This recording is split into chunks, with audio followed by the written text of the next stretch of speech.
था कि 2018 में एसएससी का मैंने पहला सीजल का अटेम्प्ट फेल हुए, तो उसके बाद मुझे है ना कुछ चीज़ें समझ में आई अपने तैयारी के दौरान कि यार रीज़न क्या था फेल होने का। जैसे कभी कहता हूँ ना मैं हमेशा कि एक बच्चे को आत्मचिंतन करना बहुत ज़रूरी है कि क्यों फेल हैं हम। आपका मॉक में नंबर कम आता है, तो मॉक में नंबर कम आता है तो आप उसमें सोचा करो ना कि मेरे नंबर क्यों कम आए, मेरा मैथ्स में नंबर क्यों कम आ रहा है, मेरा रीजनिंग में नंबर क्यों आ रहा है, मेरे जीएस में नंबर क्यों आ रहा है। बहुत ऐसे बच्चे होते हैं मॉक देंगे, सबमिट करेंगे, स्किप करके आगे बढ़ जाएंगे, मतलब ही नहीं आ रहा है, क्या ज़रूरत है देखने की। ये सबसे बड़ी गलती आप वहाँ करते हैं। जब 2018 गए ना तो उस रात तो मतलब काफ़ी निराश भी था, काफ़ी रोया भी, लेकिन एक दो दिन बैठा क्योंकि यार हम लोग ऐसे हैं ना कि आज नहीं तो कल तो वापस अपनी तैयारी शुरू करनी है। ऐसा थोड़ी है कि पेपर नहीं निकला तो चलो बिजनेस पीछे रखा हुआ है, जाके संभाल लेंगे, नहीं। तो अब बैक टू लाइब्रेरी जाना था, वापस से बैठना था, तो स्टडी टेबल पे लाइब्रेरी पे बैठ के ना मैंने सोचा कि यार रीज़न क्या थी, कमियाँ क्या थी। मुझे ऐसा लग रहा है कि 1.4 मार्क्स से रह गए, पूरी दुनिया को यही ढिंडोरा पीटते रहूँ, या मैं ये कहूँ कि अगर यार हो भी जाता तो टैक्स असिस्टेंट ही होता ना, और क्या होता, मेरा कुछ नहीं। तो ये है ना, आज भी बहुत सारे लोग हैं ना, मैं मिलता हूँ, सर मेरा 2 नंबर से रह गया, 3 नंबर से रह गया, ये गुणगान गाते रहते हैं। मेरे भाई उनके लिए एक स्ट्रांग मैसेज है, भाई हो भी जाता तो सबसे लास्ट ही पोस्ट लेके आते ना, इंस्पेक्टर तो नहीं बनते ना। यानी कमी है, कमी है तो रीज़न फाइंड आउट करो। जैसे मेरे अंडर रीज़न था वो ये था, ओवर कॉन्फिडेंस। ओवर कॉन्फिडेंस पता है क्या होता है? कई बार तैयारी के दौरान है ना, जब हम बच्चों के डाउट्स को क्लियर करना शुरू कर देते हैं और बताना लोगों को शुरू कर देते हैं, तो हमें ऐसा लगता है अरे हम तो बहुत स्टार आदमी हैं, हमसे ज़्यादा नॉलेज किसी के पास नहीं है, हमारे आगे कोई नहीं टिकेगा। यहाँ पर है ना उसी दिन इंसान ख़त्म हो जाता है। कारण बता रहे हैं, वो सीखना बंद कर देता है। कई बार आप लोगों में भी ऐसा होता होगा, लाइब्रेरी में दो चार बच्चों ने आपसे डाउट पूछा, और डाउट पूछा तो उसके बाद आप क्या कर रहे हैं, अरे ठीक है भाई को आता है यहाँ पर, और आप सीखना बंद कर देते हैं। आप प्रीवियस ईयर की किताब लगाना बंद कर देते हैं, आप मॉक टेस्ट देना बंद कर देते हैं, आपके रंग ढंग चाल स्वभाव सब बदल जाते हैं वहाँ पे। ठीक है, कुर्सी पे बैठने का तरीका, मॉक देने का तरीका यहाँ, तो वहाँ पर सबसे बड़ी आप गलती करते हो। आप अपने आप को ऐसे मान के चलो कि भाई जब तक मेरा सिलेक्शन नहीं हुआ है ना, तब तक मुझे कुछ नहीं आता और मुझे सब कुछ सीखने की ज़रूरत है। ठीक है, किसी की नोट्स है, किसी के शीट्स हैं, किसी के क्वेश्चन है, भाई आप ये मत सोचो कि वो कौन टीचर है, आपका फेवरेट है कि आपका नहीं फेवरेट है। इंपॉर्टेंट वो नहीं है, वो कंटेंट अच्छा है, उस कंटेंट को पढ़ो आप, वो सिलेक्शन दिलाएगा आपको। किसी का भी पढ़ो, कोई फ़र्क नहीं पड़ता यहाँ पे, और किसी भी सब्जेक्ट का हो, लेकिन आपको सीखना है ताकि आप अपने आप को और बेहतर कर सको। क्या आप इतने परफेक्ट हो कि आपके मेंस के मॉक टेस्ट में पूरे के पूरे नंबर आते हैं? नहीं आते हैं। आपको ये बात अपनी कमी पता भी है, फिर भी आप काम नहीं कर रहे, ये सबसे बड़ी गलती है। दूसरा, कंसेप्चुअल क्लैरिटी। बहुत बच्चों को ऐसा लगता है, जैसे आज मैं अगर मिलूँ, हाँ बेटा मैथ्स कंप्लीट है, हाँ सर कंप्लीट मैथ, मेरा पूरा फोकस है, 2 बार किताब लगा ली, और ज्योमेट्री का क्वेश्चन पूछो तो आता नहीं है। तो क्या है कि आप अपने कंसेप्ट्स में क्लियर नहीं है, घिरे हुए हैं आप अपने कंसेप्ट्स के अंदर। ठीक है, भटक रहे हैं चीज़ों को लेकर, मेंसुरेशन में कई ऐसे फॉर्मूला आप मिस आउट कर जाते हैं। वोकैबलरी अगर मैं बोलूँ कंप्लीट है, हाँ सर कंप्लीट है, क्या 1000 वोकैबलरी याद करने से इंग्लिश कंप्लीट मानी जाती है? वही बात है ना कि आपका याद किया हुआ शब्द आपके पेपर में आ गया तो आपका पेपर अच्छा जाएगा। लेकिन सोचिए कि अगर ऐसा वोकैबलरी, ऐसा कॉम्प्रिहेंशन या ऐसा आपको वन वर्ड दे दे जो आपको पता ही नहीं है, तो पेपर तो गया खराब। और किस्मत बहुत बेकार रही तो आपका जो है जीएस भी वैसे ही आएगा। स्टैटिक वाला पार्ट अगर मान लीजिए बिहार का डांस याद करके गए हैं, पूछ लिया तो बता देंगे, और यहाँ पर महाराष्ट्र या किसी और का मतलब पूछ लिया और नहीं याद है तो ख़त्म है वहाँ पे। तो तुक्के से कभी सिलेक्शन नहीं होता है। सिलेक्शन तब होता है जब आप अपने आप को मैच्योर कर लेते हैं, बढ़िया तरीके से प्रिपेयर कर लेते हैं, तब आपका सिलेक्शन होता है। तो कंसेप्ट्स के क्लैरिटी रखा करो, ना सिर्फ मैथ में बल्कि हर पेपर में। ये मेरी सबसे बड़ी कमी थी। मुझे हमेशा से लगता था ना कि जीएस का कोई सीरीज़ देख लूँगा, किसी की 50 क्वेश्चन की वीडियो देख ली, किसी की कोई पीडीएफ निकाल ली, हो जाएगा। नहीं होता ऐसे। डेप्थ लेवल तक तो पढ़ना ही पड़ता है। एक बार तो कंप्लीट इकोनॉमिक्स पढ़ना ही पड़ेगा चाहे कुछ भी हो जाए, कंप्लीट बायो पढ़ना ही पड़ेगा चाहे कुछ भी हो जाए, अफोर्ड नहीं कर सकते हो। और यार मैंने जब पेपर दिया था तो प्री प्री में ही इसका वेटेज था, आपके तो प्री और मेंस दोनों में यहाँ पर आ रहा है, तो आपको तो ज़्यादा पढ़ना चाहिए। इसके अलावा प्रैक्टिस की कमी बहुत लोगों के पास है ना, अभी आस्कत हो जाता है। स्पेशली मैं ये उन लोगों को बोलूँगा जो मेरे भाई काफ़ी समय से तैयारी कर रहे हैं। आज के समय है ना, उनको ये बोल दो ना कि भाई ये किरण की किताब है या फलाना पब्लिकेशन की किताब है या ये किताब है प्रीवियस ईयर की, तुम लगा लो, भाई मर जाएंगे, नहीं लगाएंगे। जबकि आपको पता है कि 2018-19 के बाद के जितने भी क्वेश्चन हुए हैं, आप एक बार उनको प्रैक्टिस करो। ठीक है यार, मान लो कोई भी किताब लेके आते हो आप प्रीवियस ईयर की, और उस किताब में आप कोई चैप्टर परसेंटेज हो गया मान लीजिए आपने उसको बनाना शुरू किया, तो ऐसा नहीं करना कि आपको पूरा उस किताब का क्वेश्चन बनाना है, नहीं। जो आसान है उसको स्किप करो, जो बढ़िया सवाल है उसको बढ़िया तरीके से लगाना शुरू करो और उसको स्टार लगा दो ताकि दूसरे तीसरे रिवीजन में आए। रीजनिंग का मैं आपको परफेक्ट एग्जांपल देता हूँ। अब रीजनिंग में जैसे मान लीजिए कि आपको पता है कि आपका सीरीज़ गलत हो रहा है, लेकिन आप फिर भी पता है क्या करेंगे, आप सीखने की कोशिश ही नहीं करेंगे। ज़बरदस्ती के वो 4-5 तरीके आप लगाते हैं पेपर में, जिसमें आपका एक तरीका स्क्वायर फिक्स हो गया, दूसरा आपका क्यूब फिक्स हो गया, तीसरा आपका डिफरेंस ऑफ डिफरेंस हो गया, और सोचते हो इसी के आधार पर सीरीज बन जाएगा। यार जब प्रीवियस ईयर की किताब लगाओगे, जब उसके अंदर के क्वेश्चंस को देखोगे, तब पता चलेगा ना कि इन 5 तरीकों के अलावा भी 5 और तरीके होते हैं। वॉवेल और कॉन्सोनेंट में भी यहाँ पर जो है वो लगा रहता है। आपको पता है, मतलब मैं अभी मॉक टेस्ट देता हूँ, आप लोगों को शायद ये बात नहीं पता। मैं मतलब अभी भी जो हमारे साथ के बच्चे तैयारी कर रहे होते हैं, जो हमारी कंटेंट टीम काम कर रही होती है, तो मैंने हमेशा अपने आसपास ऐसे लोग रखे हैं जो मतलब प्रोफेशनल्स नहीं हैं, जो बहुत बड़े बड़े कंपनी से रिटायर लोग यहाँ नहीं आए हैं। ये वो लोग हैं जो मेरे मतलब साथ में ही पेपर की तैयारी कर रहे हैं। तो कई बार हमारा कंपटीशन लग जाता है, चलो एक काम करते हैं, मॉक टेस्ट अभी दे के दिखाते हैं तुम लोगों को मॉक टेस्ट कैसे दिया जाता है। फिर मैं वहाँ चीज़ों को देख रहा होता हूँ कि पैटर्न कैसे कैसे बदल रहा है। रीजनिंग में जो है, जहाँ पर आपका पहले पर्टिकुलर एक सेट होता था कि स्क्वायर और क्यूब के ही पैटर्न पर पूछा जाता था, अब कॉन्सोनेंट और वॉवेल और कई सारे तरीकों में जो है एक मतलब आपका पैटर्न चेंज हो गया पूरा का पूरा। और हमें क्या लगता है कि नहीं, हमें तो बस वो लिमिटेड चीज़ें आती हैं, हम उसी के आधार पर जाके पेपर दे देंगे। तो नहीं, प्रीवियस ईयर का आपको लगाना चाहिए। जितने भी अभी नया पैटर्न का पेपर हुआ है ना, उसमें आपको सीखने की आवश्यकता है, नहीं आता है तो आप अपने वीक पॉइंट्स को टारगेट करो। जैसे मैंने टारगेट कर लिया था कि यार मेरा है ना, जैसे रीजनिंग में सपोज करो कैलेंडर है, अब मेरा कैलेंडर वीक हो गया, तो मुझे क्या करना है, कैलेंडर की वीडियो देख लेनी है और कैलेंडर को प्रीवियस ईयर से प्रैक्टिस कर लेना है। ये आपको है ना समझना पड़ेगा, हर सब्जेक्ट में अपनी कमियां लिखनी पड़ेंगी, तब आप बहुत बेहतर स्कोर कर पाएंगे। दूसरा, मुझे लगता था ना टाइम बाउंडेड, ये आलसी मैं इंसान था, ठीक है, कि टाइम बाउंडेड अपने आप को नहीं कर पाया। ठीक है, किताब तो लगा रहे हैं, घंटों घंटों तक लगा रहे हैं, फ़र्क ही नहीं पड़ता, एक क्वेश्चन पर कितना भी समय दे रहे हैं, फ़र्क ही नहीं पड़ता। बस वहाँ उसके बाद मुझे मॉक में दिक्कत आ जाती थी कि जब मैंने मॉक दिया ना, तो मुझे लगा कि यार मेरा पेपर टाइम पर हो क्यों नहीं रहा है, क्यों मैं 30 मिनट लगा रहा हूँ मैथ्स को पेपर ख़त्म करने में, 35 मिनट तक लग जा रहे थे स्टार्टिंग के दौर पर, मैथ्स मेरा ख़त्म ही नहीं हो रहा यार। मैं कहाँ से रीजनिंग को टाइम दूंगा, मैं कहाँ से जीएस को टाइम दूंगा, बाकी सब्जेक्ट तो मेरे छूट जाएंगे। सबसे पहला जो मेरा लाइफ का मॉक था ना, उसमें तो मैंने इंग्लिश अटैम्प्ट ही नहीं किया था, मेरे मात्र 3 सेक्शन अटैम्प्ट हुए थे। तो ये चीज़ें मुझे धीरे धीरे समझ में आनी शुरू हुई कि कई बार टाइमर लगा के ज़रूरत पड़ती है यहाँ पर पेपर को देना। इसलिए गुरुकुल, जो हमारा ऑफलाइन गुरुकुल कैंपस है, उसमें बच्चे जो क्या करते हैं, कान में वो ईयरबड आता है वो लगा के और टाइमर लगा कर पेपर देना शुरू करते हैं।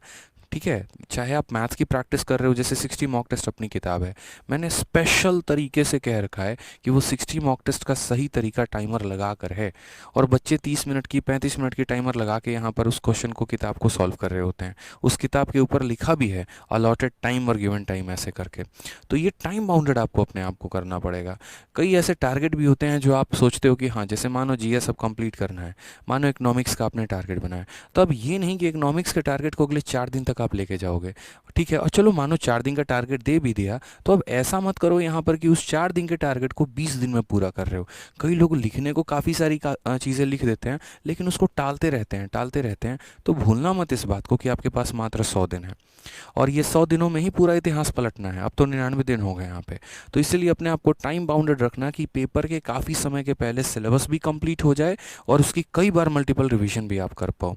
और जो लास्ट रहता है वो नए सवालों पे, इस पे ज़्यादा पकड़ बनानी है। फिर से जो पुराने बच्चे हैं जिन्होंने कई बार पेपर दे दिया, उनके लिए यहाँ पर स्पेशल फोकस मैं बोलूँगा कि भाई है ना, देखो पहले आपने पढ़ा था, बहुत अच्छा पढ़ा था, बहुत अच्छी बात है, बट आज आपको ये बात भी समझने की आवश्यकता है कि जो है समय है वो बदल गया है, और समय बदल गया है ना मेरे भाई, तो नए सवालों पर प्रैक्टिस करना बहुत ज़्यादा ज़रूरी है, नहीं तो प्रॉब्लम आ जाएगी यहाँ पे। तो ये मेरे रीज़न थे, और उसके ऊपर मैंने काम कैसे किया तो वो मैंने बता दिया आपको कि मैंने अपने कंसेप्ट पर बहुत ज़्यादा फोकस की।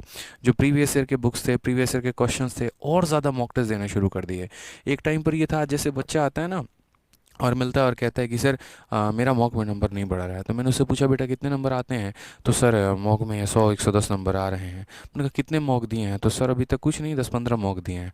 मैं ऑनेस्टली आपको बता रहा हूँ, मैंने अपनी प्रिपरेशन के टाइम तक, मैं था, एक अरविंद हैं और बाकी 2-3 लोग हैं जो मेरे बैच के थे, जो भी कोई एक्साइज में है, कोई कस्टम में है, कोई कहीं पर है। तो हम लोगों ने लगभग 1000 से ऊपर मॉक टेस्ट यहाँ पर दिए हुए थे, प्री के मैं बता रहा हूँ यहाँ पे। और ये मॉक इतना ज़्यादा फ़ायदा हुआ कि हम कोई भी पेपर देते थे ना, तो हमें पता होता था प्री की तो चिंता करनी नहीं है, मेंस में देखते हैं भाई कौन कितना ज़्यादा लेकर आता है। हमें श्योर होते थे यार, हम कभी इस बात पे कभी गए ही नहीं, कभी ये वीडियोस देखी ही नहीं कि कट ऑफ कितना आएगा कितना जाएगा, क्योंकि जो इंसान अपने प्री पर कॉन्फिडेंट नहीं है मेन घंटा निकालेगा वो कोई हो ही नहीं सकता है यार, संभावना है ही नहीं उसकी। ठीक है, तो मॉक टेस्ट ज़्यादा देने का फ़ायदा क्या होता है? मॉक टेस्ट ज़्यादा देने का फ़ायदा ये होता है कि आपका स्कोर बढ़ता है, आपकी एक्यूरेसी बढ़ती है, आपका स्पीड बढ़ता है, और ये सोच के चलना पड़ेगा आपको। ठीक है, आप किसी भी टॉपर से पूछना, मिनिमम मिनिमम मैं बता रहा हूँ, कोई भी टॉपर होगा ना तो कम से कम प्री के उसने 200 प्लस तो मॉक लगाए ही होंगे, ये मैं श्योर कर सकता हूँ। शायद वन ही ना केस होगा 100 में कि जिसने इतने सारे मॉक टेस्ट नहीं दिए होंगे, लेकिन मॉक से काफ़ी चीज़ें सुधरती हैं। एग्जाम्पल के तौर पे आप पेपर देते हो, सिले मिस्टेक होता है आपका, वो सिले मिस्टेक आपका मॉक सुधारता है। कई बार देखना आंसर ऑप्शन नंबर सी आ रहा है, आप टिक डी करके आ जाते हो पेपर में, क्यों? क्योंकि आपकी ज़्यादा प्रैक्टिस नहीं है। कई बार ऐसा होता है आप टाइम बाउंडेड के अंदर, प्रेशर के अंदर परफॉर्म नहीं कर पा रहे हो बेहतर। मेरे भाई यही विराट कोहली है, जब इंडिया टीम की तरफ से खेलना होता है, सामने ऑस्ट्रेलिया जैसी टीम होती है, तो भाई साहब हालत ख़राब हो जाती है। पाकिस्तान वाला जो प्रेशर होता है मैच का, उसमें पूरी टीम की हालत ख़राब, ना सिर्फ अपनी बल्कि पाकिस्तान वालों की भी। लेकिन अगर वहीं नेट पर प्रैक्टिस करेंगे, वहीं आईपीएल पर जो है खेलते हैं, तो शतक तक लगा देते हैं। तो एक ही इंसान है, वही पिच है, वही बॉल है, वही बॉलर भी है। अब वही देख लो, वही ऑस्ट्रेलिया का बॉलर जो है बॉलिंग करेगा आईपीएल में, धो डालेगा उसको।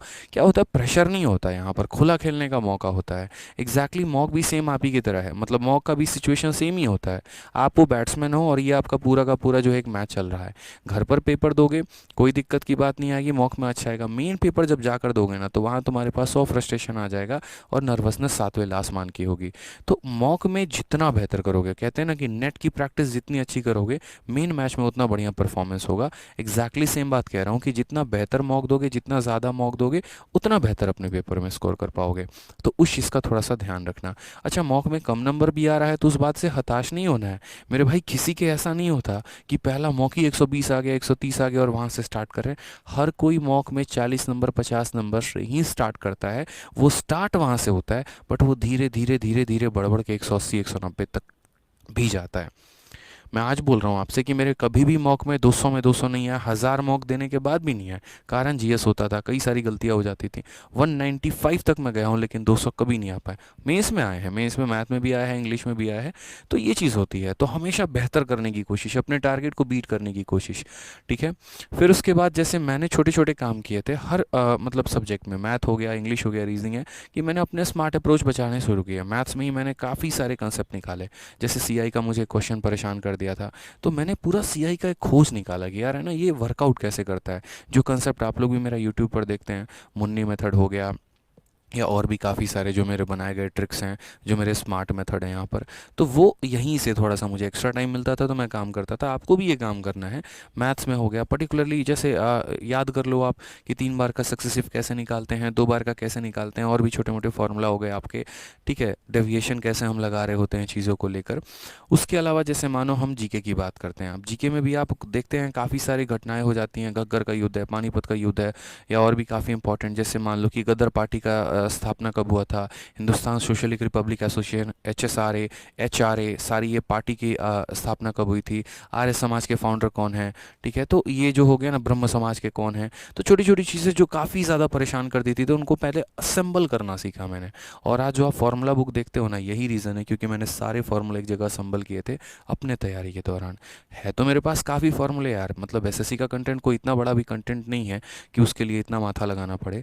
ठीक है, बहुत नॉर्मल कंटेंट है। ऐसा रहता कि हाँ चलो कैट वैट वालों को पढ़ाना हो तो सोचना भी पड़े, लेकिन मैंने इसमें सिर्फ वो चीज़ें डाली जो आपके पेपर के लिए इंपॉर्टेंट था। फार्मूला बुक की बात करूँ, लेकिन वो आया कहाँ से, सेम जैसे जब मैं एस्पिरेंट था, जब मैं मॉक दे रहा था, तो मुझे लगा यार ये फार्मूले ऐसे हैं ना जो बार बार परेशान करते हैं। याद नहीं होना, कभी हम भी क्या कर रहे हैं, पन्ने में लिख के दीवार पे चिपका दे रहे हैं, कभी यहाँ टेबल पे रख दे रहे हैं, कभी कॉपी के पीछे लिख दे रहे हैं, तो वो परेशान मुझे काफ़ी ज़्यादा कर रहा था। तो उसको मैंने एक जगह लिख दिया था। अब तो वो फार्मूला बुक के फॉर्म में कंपाइल है और आप लोगों के पास है ही, आप लोगों ने ऑर्डर कर ही लिया होगा, पढ़ते ही होगे आप लोग उससे, तो अच्छी बात है यहाँ पे। उसके बाद मैंने ना अपने लाइब्रेरी, मेरे पास एक्स्ट्रा टाइम है तो डाउट लेने शुरू किए। मैं ये नहीं कह रहा आप डाउट लेना शुरू करो, लेकिन मैं ये ज़रूर बोलूँगा कि कुछ चीज़ें हैं ना दूसरों को पढ़ा कर याद हो जाती हैं, तो कभी वक्त मिले तो दूसरों को सिखाने की भी कोशिश करो। जैसे शेयरिंग होता है, हमारा जो ऑफलाइन गुरुकुल का कैंपस है, वहाँ बच्चा शेयर करता है। पता कैसे करता है, एक बच्चे का मैथ स्ट्रांग है, दूसरे बच्चे का इंग्लिश स्ट्रांग है, तो वो आपस में शेयर करते हैं। मैथ वाला जो है इंग्लिश वाले को पढ़ा देता है, इंग्लिश इंग्लिश वाला मैथ वाले को पढ़ा देता है। तो इतना तो मुझे यकीन है कि आप जहाँ रहते होंगे आप अकेले नहीं रहते होंगे, आपके आसपास काफ़ी ऐसे लोग होंगे जो तैयारी कर रहे होंगे, चाहे आपके लाइब्रेरी में हो गया, कहीं पर भी हो गया। तो उनके साथ कोऑर्डिनेट करके जो है आप पढ़ने की कोशिश करो। अगर सामने वाले का जीएस बहुत अच्छा है ना, जैसे कई ऐसे मैंने स्टूडेंट देखे थे लाइब्रेरी में, बड़ा ज़बरदस्त जीएस होता था, पूरा स्पीडी ख़त्म कर दिया है, पूरा घटना चक्र ख़त्म कर दिया है, और कंसेप्ट ऐसे क्लियर है संविधान के आर्टिकल से लेके हर चीज़, मज़ा आ जाए। भाई समोसे खिला खिला के मैंने उससे जीएस पढ़ाया, बताओ। तो ये काम आप भी कर सकते हो, किसी के साथ कोऑर्डिनेट करके डाउट ले सकते हो, डाउट दे भी सकते हो, कोऑर्डिनेशन करके पढ़ सकते हो। क्योंकि देखो यार, यही 99 दिन है आपके पास, इसी में जितना बेहतर कर लिया तो कर लिया, उसके बाद मौका नहीं आने वाला है। ठीक है यार देखो, वीडियो अच्छी लगती है ना तो लाइक ज़रूर किया करो यार। आप लोगों के लाइक से बहुत मोटिवेशन मिलती है, बहुत हिम्मत मिलती है और पढ़ाने की, और अच्छा करने की, और बढ़िया कंटेंट लेकर आने की। और साथ में वीडियो को हर जगह पे शेयर भी किया करो।